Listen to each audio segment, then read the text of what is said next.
Mesdames, Messieurs, chers auditeurs et auditrices de la radio Kako FM 97.2 MHz à Goma, la même fréquence du Kivu, bienvenue dans votre rendez-vous scientifique et citoyen Science chez nous. L'émission qui met en lumière la recherche, l'innovation et les rôles de la jeunesse dans la transformation de notre société. Mesdames, Messieurs, aujourd'hui nous allons réfléchir ensemble autour d'un thème inspirant de la recherche à l'action sociale, les rôles clés de la jeunesse dans la transformation de la RDC. Pour en parler, Mesdames, Messieurs, nous recevrons un invité spécial, un invité d'exception, Monsieur Biruru Pascal, cofondateur de Ligue Academia, chercheur engagé, acteur des transformations sociales en République démocratique du Congo et lauréat du prestigieux prix Jeune Bâtisseur de confiance 2024. Avec lui, nous allons explorer des questions essentielles. Comment rapprocher la recherche scientifique dans les réalités sociales? De quelle manière la jeunesse peut-elle devenir un véritable moteur de changement? Et pourquoi la confiance est-elle la clé dans le processus de la transformation de notre pays?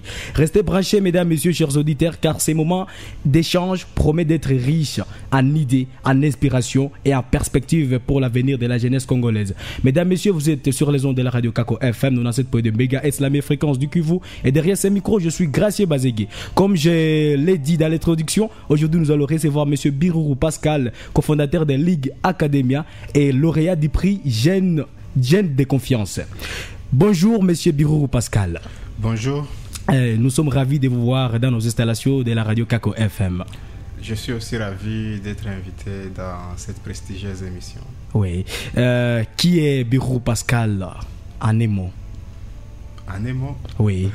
Biruru Pascal, c'est un jeune de Goma. Je suis né à Goma. Oui. J'ai étudié à Goma, engagé dans plusieurs organisations de jeunes, d'où l'inspiration est venue et on a co-créé avec plusieurs de mes amis la Ligue Academia.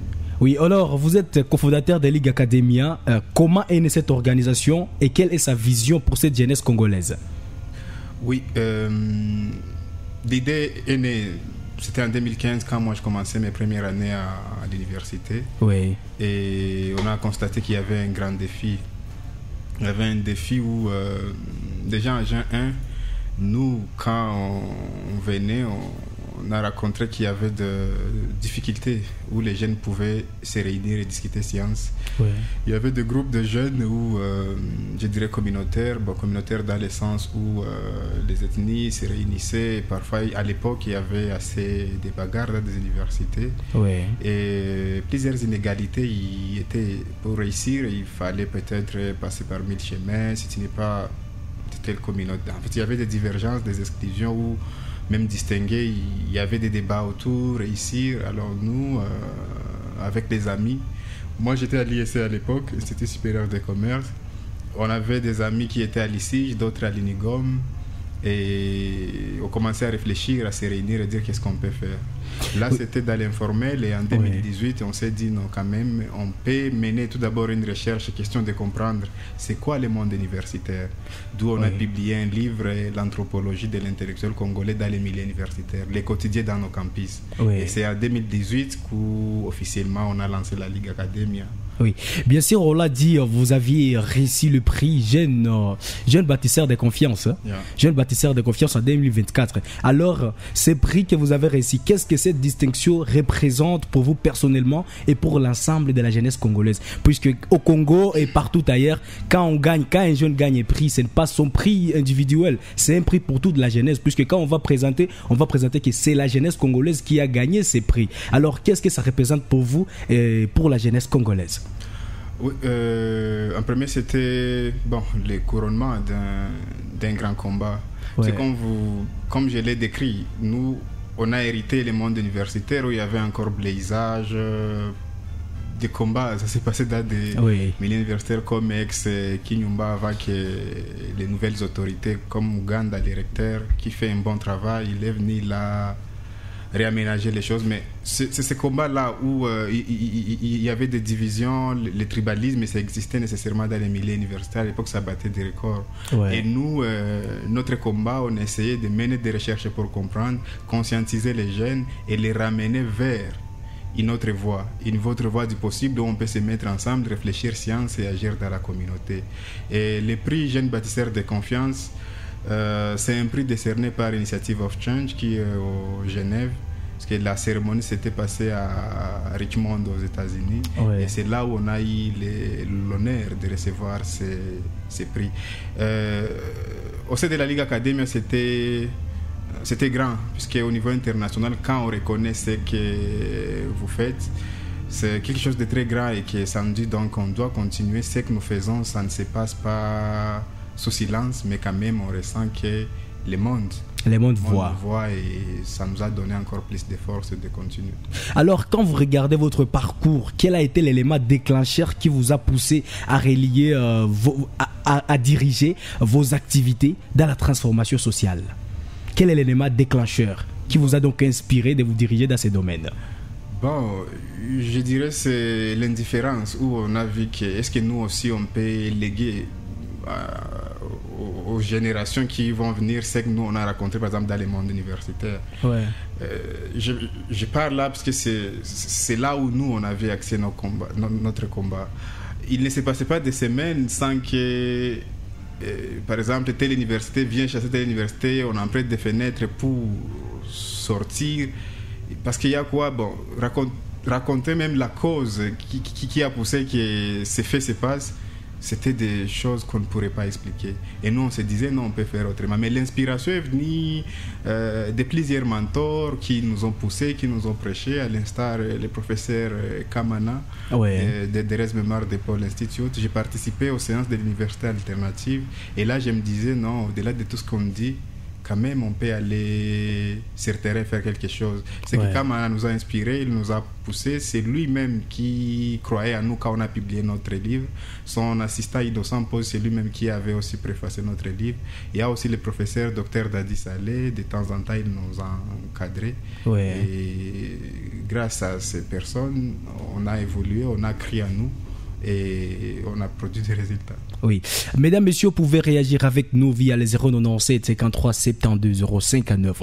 097 53 72 059. Vous pouvez également nous suivre en direct de là où vous êtes, que vous soyez en Amérique, en Europe, en Asie, via notre web radio www.kakofm.net. Et comme aujourd'hui, nous sommes en train de parler sur un sujet, un thème qui inspire tout le monde, de la recherche à l'action sociale, les rôles de la jeunesse dans la transformation de la RDC. Aujourd'hui, on parle des jeunes. Alors, selon vous, comment on peut décrire aujourd'hui l'état des recherches scientifiques en République démocratique du Congo? La recherche scientifique, quand même, on ressent qu'il y a des avancées. Oui. Il y a des avancées, mais il y a beaucoup à faire. Puisque quand on parle de la recherche, on doit d'abord évaluer l'état des lieux sur l'état des jeunes à s'intéresser par exemple à la lecture. Aujourd'hui avec les réseaux sociaux, l'internet, quand même on ressent que certains jeunes qui s'y intéressent à la lecture et ne se fient pas trop au visuel, ce que je ne condamne pas parce qu'il y a aussi plusieurs contenus qui peuvent pousser à la réflexion. Alors on ressent que les bibliothèques naissent, les initiatives de la lecture, que la Ligue Académie à un moment donné ont poussé les jeunes à la lecture à travers les clubs de lecture qu'on avait organisé dans la ville de Goma, des livres qu'on a distribués. À l'époque de Covid, la Ligue Académie avait distribué plus de 4000 livres à plus de 8000 personnes. Le programme s'intitulait La lecture dans mon confinement, ça me fortifie, où tout était confiné. Et nous, on se disait quand même, on peut mettre une initiative en marche où chacun de chez soi peut recevoir un livre, lire, commander un livre à travers un numéro qu'on disponibilisait et qu'on lui envoie les livres gratuitement sous format électronique. Ça nous a permis de comprendre que ceux qui disent non, si tu veux cacher quelque chose à l'Africain, il faut le mettre dans un livre. Quand même, on a compris qu'il y a ces jeunes-là qui ont la curiosité de comprendre, qui s'intéressent encore trop à la lecture et qui écrivent. Il y en a dans la ville de Goma. Il y en a bien sûr. Oui, alors quelles sont les disciplines ou domaines de recherche vous semblent les plus stratégiques pour le développement de notre pays, les cas de notre pays, la République démocratique du Congo? On dit souvent que nous sommes un pays sous-développé, bien sûr. On est un pays, tantôt on est un pays en voie de développement, on est un pays sous-développé.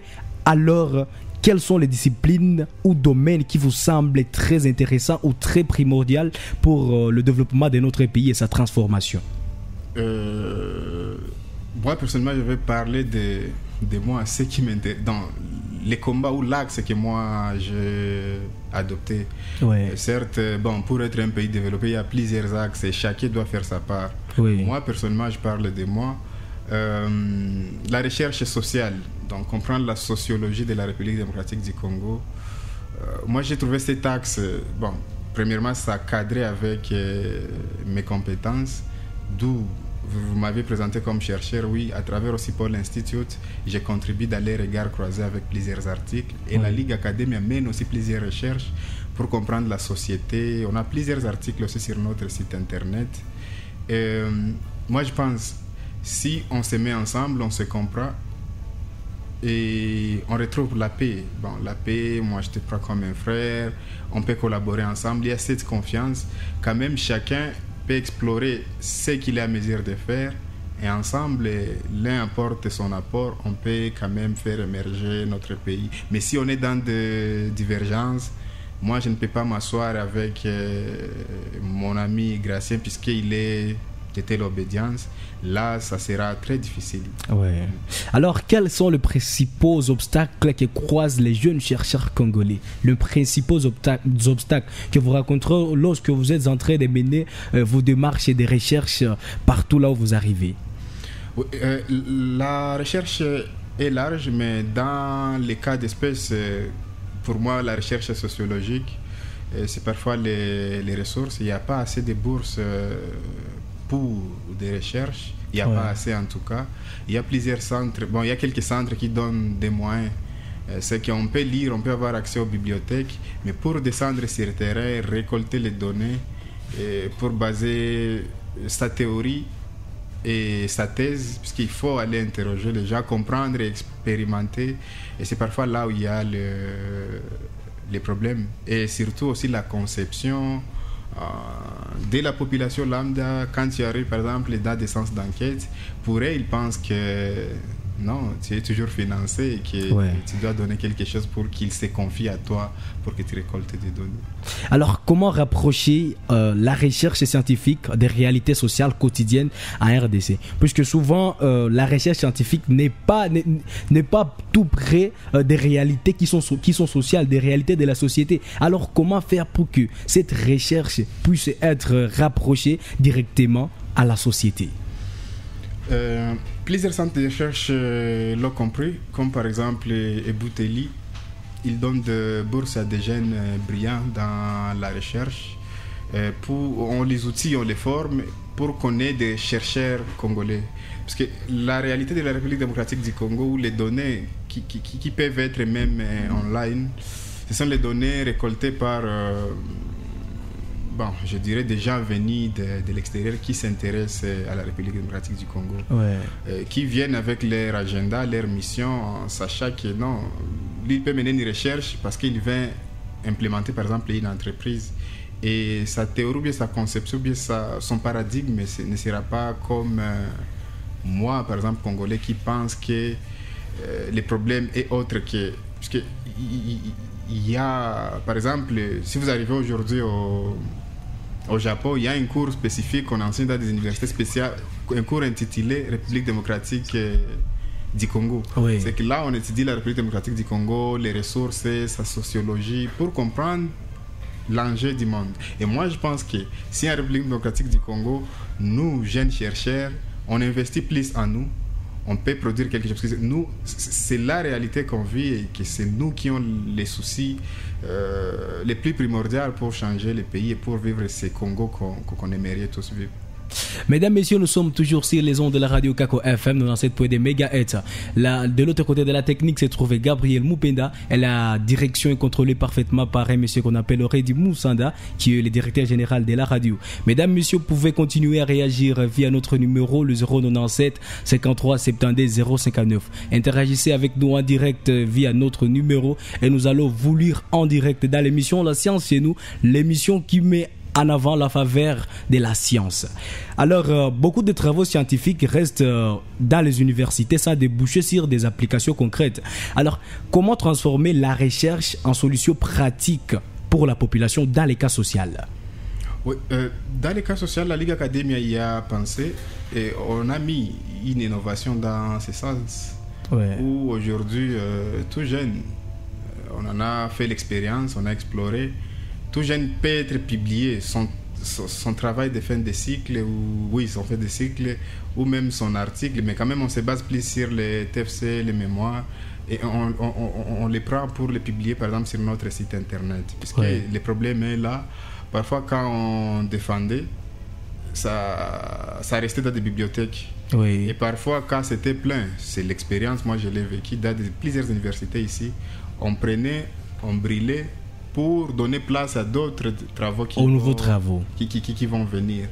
Je ne sais pas, en tout cas ils sont rares ou ils n'existent pas, ces universités qui demanderaient les fichiers électroniques pour qu'on les disponibilise en ligne, puisque plusieurs chercheurs ou des ONG peuvent s'en ressourcer pour faire des actions qui sont concrètes. Ouais. Certes, je sais que les défis, que oui, bon, aujourd'hui, est-ce que c'est tous les travaux qui sont en normes, mais si tu les défends déjà, c'est que ça met à confiance que l'université vous a fait confiance que tout était OK. Moi, je pense que pour commencer à mener ces travaux scientifiques pour qu'ils reviennent des réalités, il faut d'abord les disponibiliser. Parce que cet étudiant qui a défendu son travail, il ne peut pas être en mesure, il peut être en mesure peut-être de les mettre automatiquement sur le terrain, mais quelqu'un d'autre peut trouver les données qui peuvent lui intéresser et agir à un problème qu'il a constaté dans la communauté. Alors nous sommes à Goma, nous sommes également dans un pays ou une région marquée par plusieurs descentes humanitaires. Il y a plusieurs ONG dans la République démocratique du Congo, le pays là où nous habitons bien sûr. Alors quels sont les mécanismes qu'il faudrait-il mettre en place pour que les résultats des recherches soient utilisés par l'État, les ONG ou les entreprises? Puisqu'il y a des jeunes qui font des recherches, mais les recherches ne sont pas prises en compte ou tenues en compte par l'État ou bien les ONG locales et internationales. La recherche reste tout simplement dans l'agenda de la jeunesse ou bien du groupe qui a fait cette recherche, mais l'État, les ONG ne voient plus ou bien ne mettent plus en valeur cette question, cette recherche qu'un jeune a menée sur terrain. Alors, qu'est-ce qu'il faut mettre en place pour que l'État puisse prendre en charge et prendre en considération ces résultats des recherches? Oui, le défi est là, mais d'abord si on revient d'abord dans notre thématique centrale, la science chez nous, qui dit science dit connaissance, et qui dit connaissance, donc si tu connais, tu es à mesure d'agir, puisque tu ne tentes plus, tu ne fais pas des essais-erreurs. Et c'est ça la recherche. Quand on cherche, c'est qu'on veut savoir avant d'agir. Et le comble est que quelques organisations, pour ne pas généraliser, ça arrive à un moment donné où tu peux arriver par exemple à Massissi, c'est un exemple, ou dans un village, et qu'on raconte par exemple que il y a les gens qui sont en train de mourir, mais on ne sait pas qu'est-ce que... Par exemple, il y a le choléra et que...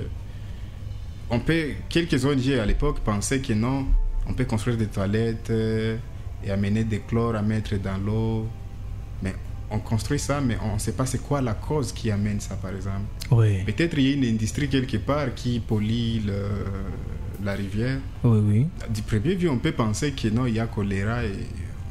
on lance des campagnes de vaccination. Mais si on s'attaque à la cause, mais comment on saura la cause si on a mené des recherches? Et ça, c'est une très grande problématique.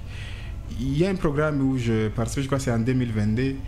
C'était un programme de USAID et IREX. C'était mené avec une organisation locale, cette fois, avec BIME SARL, où le programme était les jeunes chercheurs. C'est qu'on ne s'embrayait pas trop à outiller pour la recherche formelle, mais comment est-ce qu'on peut mener une enquête, comprendre et aussi... le programme était intitulé « La recherche basée ». L'action basée sur la recherche. C'est que pour dire que toute organisation, toute entreprise devrait d'abord mener une recherche, en tout cas à petite échelle, pour savoir c'est quoi les problèmes pour bien centrer son action. Donc moi je pense, à la question que vous m'aviez posée, il faut d'abord outiller les jeunes, mais aussi disponibiliser les données en ligne.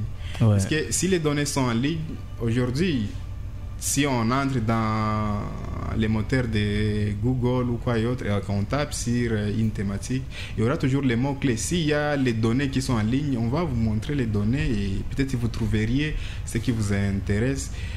Et là, vous pouvez savoir, ah ok, ça qu'on a déjà écrit sur ça, on a déjà écrit sur ça, on a déjà écrit sur ça. C'est que moi aussi, ok, je connais déjà que l'autre en 2020 avait trouvé ça comme problème. Ouais.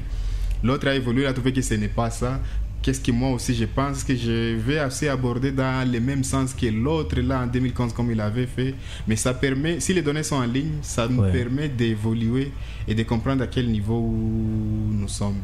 Et aujourd'hui on comprend, oui, quelques ONG, quelques organisations maintenant des sites en ligne, les rapports sont un peu maintenant disponibles, contrairement aux années précédentes. Et si les données, les rapports, les articles sont en ligne, ça facilite même quelqu'un qui n'est pas au Congo, quelqu'un qui est au Congo, quelqu'un qui s'intéresse au Congo, quelqu'un qui veut mener une action au Congo, de comprendre l'état des lieux, de ce qui est là. Et lui aussi peut amener une solution qui est efficace par rapport à ce qu'il a trouvé. Alors, quels rôles les organisations comme Ligue Academia peuvent-elles jouer pour servir des passerelles entre le monde académique et la réalité sociale? Oui, en premier, la Ligue Academia, c'est la Ligue c'est un centre où les jeunes, beaucoup ont appris. Ouais. Et beaucoup sont partis avec les paix qu'ils ont appris au sein de la Ligue Academia. Nous pensons que c'est à ce niveau-là que nous contribuons tant, paix soit-il à ce que nous pouvons faire. Et donc, à ce niveau, la Ligue Academia est un centre où les jeunes passent, ils ont appris de la recherche, ils s'en vont, ils partent agir dans la communauté. Mais au-delà de ça, il y a aussi l'espace qu'on disponibilise, comme je l'ai dit tantôt, sur notre site internet. Celui qui a un article scientifique, si ça respecte les normes et la méthodologie, on publie, on donne l'espace. On a publié quelques travaux, bien sûr, les gens qui sont venus vers nous, et on a constaté que oui, là, ils sont faits vers son université à valider, et nous, on a disponibilisé son travail sur notre site. Ça lui permet sa visibilité, mais aussi ça aide la communauté à s'imprégner des données scientifiques que cet étudiant a mené. À notre niveau, c'est ce que nous essayons de faire, et jusque-là, ça se passe bien. Alors, jeunesse et transformation sociale. Les gars, mesdames, messieurs, ce sont nos mots-clés dans le thème d'aujourd'hui. Nous sommes toujours sur les ondes de la radio Kako FM. Vous pouvez nous envoyer votre message via les 097 53 72 059. Derrière ces micros, je suis Gracieux Bazégué, réalisé par Gabriel Moupenda, la technique. Et du côté multimédia, des belles images de notre chaîne YouTube Kako FM, Kako TV, se trouve Bliboumanga Black, le supersonique de la caméra. Alors, la RDC, c'est un pays jeune. Plus de 60% de la population a moins de 25 ans, bien sûr. Quels atouts cela représente-t-il pour la transformation de notre pays? Est-ce que c'est un atout ou bien c'est un échec? Bon, entre les deux, si cette jeunesse qui serait une potentialité, si elle n'est pas bien encadrée, ça serait une bombe à retardement. Alors, dans ce cas, quels sont les risques si cette jeunesse reste marginalisée et sans perspective? C'est ce que je dis. Si cette jeunesse n'est pas encadrée, n'est pas outillée, en premier, c'est une bombe à retardement. Oui. Mais si cette jeunesse est bien outillée et bien encadrée, quand même la RDC peut faire la différence, puisque avoir une population jeune, et partout au monde, des exemples ont montré, les cas de la Chine, du Japon, de l'Inde, quand même on a vu les pays s'appuyer dans l'encadrement de la jeunesse, et aujourd'hui on ressent beaucoup de solutions dans ces pays. C'est que la RDC peut aussi imiter, mais adapter dans son contexte actuel, et là on pense que ça peut faire la différence. Alors, à l'instar de vous, donc on vous met à l'écart, n'est-ce pas, Monsieur Birou Pascal, on vous met à l'écart. Alors, quelles sont les initiatives d'autres jeunes, à part vous, à part Ligue Academia, quelles sont les initiatives portées par d'autres jeunes congolais qui vous inspirent le plus en matière d'innovation sociale? À part, donc, on met Ligue Academia à côté et Birou Pascal à côté. Quelles sont d'autres initiatives de la jeunesse congolaise, ici à Goma, localement, bien sûr, qui vous inspirent le plus? La ville de Goma a été toujours réputée comme une ville d'initiative et une ville résiliente face aux défis du volcan et tout ce qu'a connu la ville de Goma. Quand même, on ressent que les jeunes continuent toujours à résister. C'est que il y a plusieurs organisations qui m'inspirent et quand on voit, on sait que ça produit énormément de résultats. Les cas en premier, je peux citer Garji. Oui. Garji, oui, on voit ce qu'ils font sur le terrain. Oui, bien, en tout cas. Oui, on ressent qu'il y a de l'engagement. On voit aussi ce que Congo Peace Network fait depuis des années et continue à faire. Il s'appuie sur des jeunes, c'est une organisation locale. On se dit qu'il y a espoir. On voit ce que Paul Institute continue de faire avec son programme Université Alternative. C'est qu'au-delà de ce que vous apprenez dans le monde université, il y a aussi une alternative pour comprendre les enjeux du monde. Et ce que Paul est en train de faire aussi au niveau de la sous-région des Grands Lacs, au niveau de Goma, on ressent cet éveil patriotique et citoyen qui est en train d'émerger au sein de la jeunesse. Mais il y en a encore beaucoup. Et il y a plusieurs qui ont échoué. Mais quand même, ce que j'aime bien de mes souvenirs, c'est ce que je vois de temps en temps. Mais si j'ai oublié un ou l'autre, mais quand même, on ressent qu'il y a des organisations de jeunes qui s'engagent. Alors, quels sont les conseils concrets que vous pouvez donner, que donneriez-vous à un jeune qui veut s'impliquer aujourd'hui dans la recherche ou dans une action sociale constructive? Oui. Aujourd'hui, moi, je profite de le dire, même tout va de pair. Avant de mener chaque action, il faut d'abord mener une recherche. Et mener une recherche, c'est pas à dire que tu vas écrire, comme nous, par exemple, le fait, on écrit des articles. Non. Mener des recherches, c'est question de comprendre. Ouais. Quelle problématique je vais aborder? C'est quoi sa pertinence? C'est quoi sa complicité? C'est quoi ses limites? Jusqu'où je peux aller?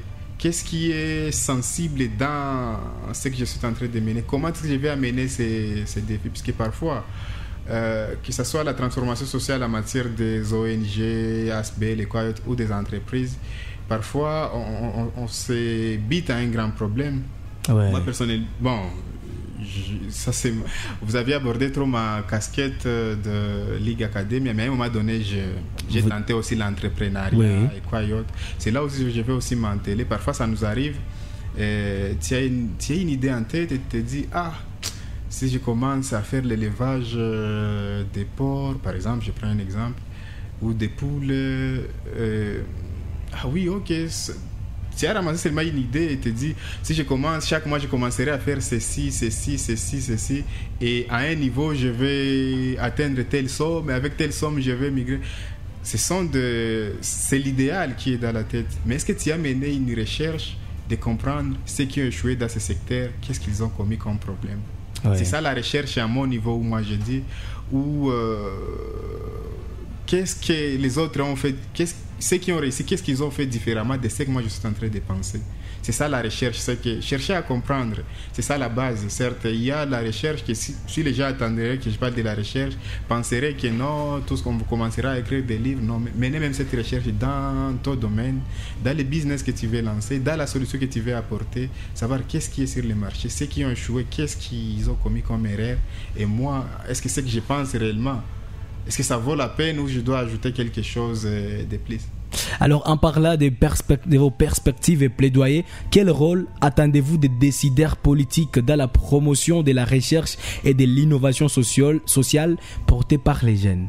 Quel rôle que vous attendez des décideurs politiques pour prendre des décisions dans la promotion de la recherche et de l'innovation sociale? Oui, dans divers gouvernements, on a eu des ministères ou des secteurs dédiés à la recherche scientifique. il y a eu de très belles innovations, approches qu'on a mises en place. Moi, je pense que c'est d'appliquer d'abord tout ce qui reste dans des tiroirs. Parce qu'on ne fera pas d'autres, par exemple, d'autres états généraux sur la recherche scientifique, par exemple. Pourtant, il y en a de propositions, de belles propositions. En tout cas, si on les appliquait, ça peut nous amener à un haut niveau. Aujourd'hui, par exemple, on ressent des innovations dans plusieurs secteurs, sur les places recherche scientifique aussi. Tout ce qu'on a conçu comme modèle, comme innovation, qu'on essaie quand même de les mettre en exclusivité en marche. Et là, on pourrait évaluer, on se dit, ok, quand même, on était à tel pas, on est à un niveau complètement... Oui, alors, que faudrait-il améliorer dans les systèmes scolaires congolais pour rapprocher l'école, université, un centre quelconque et les rapprocher de la société dans laquelle nous vivons? Le système éducatif de tout un pays, c'est ça même, l'âme. Plusieurs écrivains ont écrit sur ça, les panafricains. Mais en premier, ce que moi je m'attelle, c'est enseigner les réalités sociales et être plus pragmatique. Identifier les problèmes qui sont dans nos communautés et savoir comment est-ce qu'on peut les aborder en investissant, en formant les jeunes qui seraient capables d'amener ces solutions. Il est un peu absurde de parler par exemple des fusées en République démocratique du Congo. Et par exemple, on a des problèmes de fabrication d'allumettes par exemple, ou des chaussures ou des habits, ou plusieurs solutions qu'on devrait faire, mais vous trouveriez qu'il n'y a pas de faculté, ou même au niveau de l'école secondaire, il n'y a pas un cours spécifique de bricolage, par exemple. Commencer à initier les enfants à ce niveau. Plus ils grandiront, plus ils comprendront qu'on a un problème et on ne devrait pas attendre tout venir de l'extérieur. C'est que les écoles aujourd'hui, oui, on voit des hautes études. Ça nous fait rêver, on peut parler de fusées, de planète Mars, on peut y aller, mais les problèmes, par exemple, quand on n'a pas encore fabriqué l'allumette, papier hygiénique ou quoi et autre, et si on en fabrique aujourd'hui, quelqu'un peut me dire ça, mais est-ce qu'on parvient à combler les marchés, par exemple, il y a toujours des importations qui sont très, très au-dessus à la fabrication, à la consommation locale. Moi, je pense que le système éducatif, pour me résumer, devrait s'appliquer plus sur quel problème qu'on a, qu'est-ce qu'on veut devenir dans 5 ans.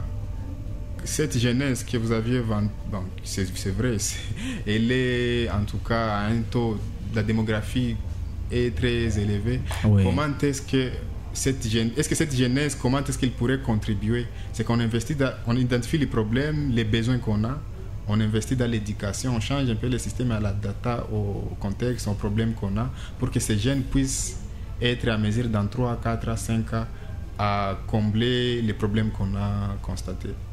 Alors, on dit souvent qu'une bonne initiative doit être basée sur la collaboration entre diverses couches, que ce soit les chercheurs, que ce soit les entrepreneurs et que ce soit la société dans laquelle nous vivons. Alors, comment renforcer? Qu'est-ce que vous pouvez suggérer pour renforcer la collaboration entre chercheurs, entrepreneurs, société civile en République démocratique du Congo, RDC? Qu'est-ce qu'on peut? Alors, qu'est-ce qu'on peut faire pour renforcer la collaboration entre les chercheurs, entrepreneurs et la société en RDC? Oui, moi, je pense que chacun devrait être d'abord meilleur dans son domaine. Et que parfois, je sais que pour être entrepreneur, pour mener une action sociale, parfois on fait des recours à ceux qui ont des moyens, bien sûr, fait des recours à des main-d'œuvre extérieures. Mais si on retrouvera que Pascal est meilleur, on viendra me chercher. Si on retrouve que l'autre entrepreneur est meilleur et que moi je suis chercheur, je viendrai le chercher. Mais aussi aux autorités, si un projet est venu, par exemple, de l'extérieur, de mettre des lois ou des textes et des principes pour dire non, oui, à tel pour ça, vous ne pouvez pas importer la main-d'œuvre. Alors là, ça sera la compétitivité. Il y a plusieurs centres de recherche, plusieurs chercheurs qui s'y intéressent à la recherche, et là, on pourra. C'est que le besoin est là. pour un chercheur, pour chaque entrepreneur, mais pour travailler maintenant ensemble, si chacun est meilleur dans son domaine, je ne passerai pas pour chercher que tu es mon ami, mais je suivrai ce qui est ta compétence dans tel secteur. Ouais. Et là, on pourra dealer et on gagne ensemble, on fait émerger la communauté. On résout les problèmes communautaires. Mesdames, Messieurs, il est 14h52 GMT plus D ici chez nous à Goma. Bien sûr, nous sommes en train d'arriver petit à petit et à jeter l'encre sur l'émission d'aujourd'hui, La Science chez nous. Une émission qui vous arrive chaque vendredi de 14h à 15h. Tous les vendredis, en tout cas, chaque semaine. Et la rediffusion chaque mardi. De 20h à 21h. Mesdames, Messieurs, nous sommes toujours dans notre émission et pour clore et pour arriver à la fin de notre thématique aujourd'hui et de finaliser avec cette émission d'aujourd'hui, cette séance d'aujourd'hui. Alors, quelques questions qui nous arrivent à la fin. Quels sont les projets actuels, soit à travers Ligue Academia, soit à travers vous tout simplement, individuellement, soit en tant que chercheur individuel? Quels sont vos projets actuels que nous pouvons attendre de vous? Parce que ça faisait longtemps, on connaissait Birou Pascal, depuis longtemps on connaît Birou Pascal à Goma. Alors qu'est-ce qu'on peut espérer pour le moment? En 2026 peut-être, ou bien en 2027, qu'est-ce qu'on peut espérer des Ligue Academia ou bien de Pascal Birou dans les jours qui viennent? Et côté Ligue Academia, c'est toute une structure, c'est que il y a plusieurs instances qui peuvent s'y prononcer. Ouais. Mais ils ont, la Ligue Academia ont des projets en perspective, des grands projets en matière de cohésion, cohabitation pacifique et d'autres opportunités que la Ligue Academia pourrait donner aux jeunes chercheurs qui, avec le système LMD, on voit que plusieurs choses ont basculé et c'est une opportunité d'outiller encore ces jeunes à aborder la communauté autrement, à comprendre les problèmes de la RDC et agir pour apporter des solutions. Côté Birou Pascal, moi personnellement, je n'étais pas au pays, j'étais au Kenya pour continuer avec des études en data analytique. C'est une très grande compétence en recherche scientifique. Au-delà de lire, de comprendre les théories, les approches, mais il faut aussi entrer sur le terrain, analyser des données aux grandes échelles. Et moi, je pense que ça m'amènerait à être un grand chercheur au complet et continuer à agir dans ma communauté. Mais il y a aussi un livre que moi, avec un ami, qu'on va mettre en place. Les rôles de la société civile dans la crise socio-sécuritaire en République démocratique du Congo. Qu'est-ce qu'ils ont fait à l'époque de Mobutu, à l'ère actuelle, et comment la société civile. Et là, on propose un nouveau modèle de la société civile, qui parle de société civile, voit des ONG, voit des églises, voit des ASBEL, voit les mouvements citoyens, voit les forces de pression. Et là, nous proposons un nouveau modèle. Alors, quand vous projetez dans 10 ou 20 ans, comment voyez-vous les rôles de la jeunesse congolaise dans la transformation de la RDC? Si on vous dit à cette ère, on projette votre intelligence dans 10 ou bien 20 ans, quel est le rôle que vous voyez venant de la jeunesse congolaise dans la transformation de la République démocratique du Congo? Moi, j'ai toujours été pragmatique que d'être idéaliste. À l'idéal, on aimerait là, on rêve, mais moi, je pense qu'on doit continuer à axer nos actions sur la jeunesse. Certes, il y en a plusieurs que je connais. Ils se sont intégrés dans la politique, dans des business. On ressent ce qu'ils font, c'est très bien, mais on doit continuer maintenant à s'appuyer sur ces gens, à continuer toujours à amener d'autres jeunes à rêver grand. On voit certaines personnes jeunes que moi, ce qu'ils font déjà, à leur niveau, on se dit mais c'est trop grand et nous on apprend des. Moi je pense que pour arriver dans ces camps à une République démocratique du Congo, celle qu'on rêve, celle qu'on voit être réellement au cœur de l'Afrique, c'est que François Fanon disait que la RDC, en tout cas si on appuie sur la gâchette, moi je pense que le combat est encore là, on doit continuer à investir dans la jeunesse. Certes, on n'attendra pas que tout le monde s'engage, mais avec ceux qui s'engagent déjà, qu'on s'appuie là, amener quelques d'autres et d'autres pour suivre, on pourra arriver à cette machine où la RDC l'a gâchée, et que si on appuie, toute l'Afrique pourrait décoller. Alors, enfin, quel est le message plus fort que vous pouvez souhaiter adresser aujourd'hui aux jeunes qui nous écoutent dans la science chez nous, qui nous écoutent sur la fréquence Kako FM aujourd'hui? Quel est le message que vous pouvez donner à la fin? À tous les jeunes, c'est toujours l'audace d'espérer et de continuer d'agir.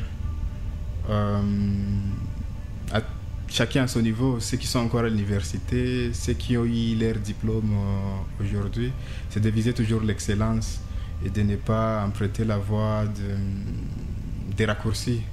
Parfois, c'est ça les plus grands problèmes. Toujours de bons résultats, on les obtient après des défis, après des challenges. Et si on empruntait des raccourcis, souvent, oui, aujourd'hui avec l'ère de l'intelligence artificielle, on est en train de voir beaucoup de diplômés qui l'ont obtenu avec excellence quand ils étaient à l'école, quand ils étaient dans des universités, parce qu'il y a tel logiciel qui les ont aidés, ceux qui gênent. Bon, c'est ça, oui. Le monde aussi, le monde est en train d'évoluer, il faut s'en adapter. Oui. Mais il faut se challenger et arriver à un niveau où on se dit, j'ai appris. Parce que si tu es appelé à apprendre d'abord et attendre les résultats après. Ce qui n'est pas emprunter des raccourcis. Aux jeunes qui ont eu leur diplôme, c'est un nouveau monde qui les attend. Aux jeunes qui sont en train de défendre, c'est un nouveau monde qui les attend. C'est d'être conscient que le défi n'est pas facile et l'environnement ou la gouvernance ne donnera pas tout. Oui. Il faut se challenger, il faut se battre et avoir confiance en soi. Parce que si on connaît, souvent il y a quelques voix qui s'ouvrent.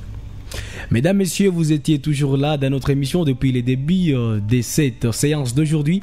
L'émission La Science chez nous qui vous arrive tous les vendredis de 14h à 15h. Aujourd'hui, on a décortiqué un thème plus crucial de la recherche à l'action sociale, les rôles de la jeunesse dans la transformation de la RDC. Merci à tout le monde qui a été accro, que ce soit hommes, femmes, enfants, vieux, vieilles.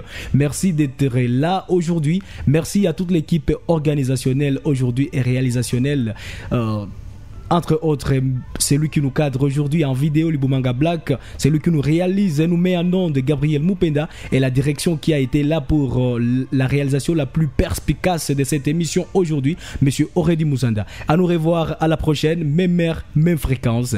Ciao, adios.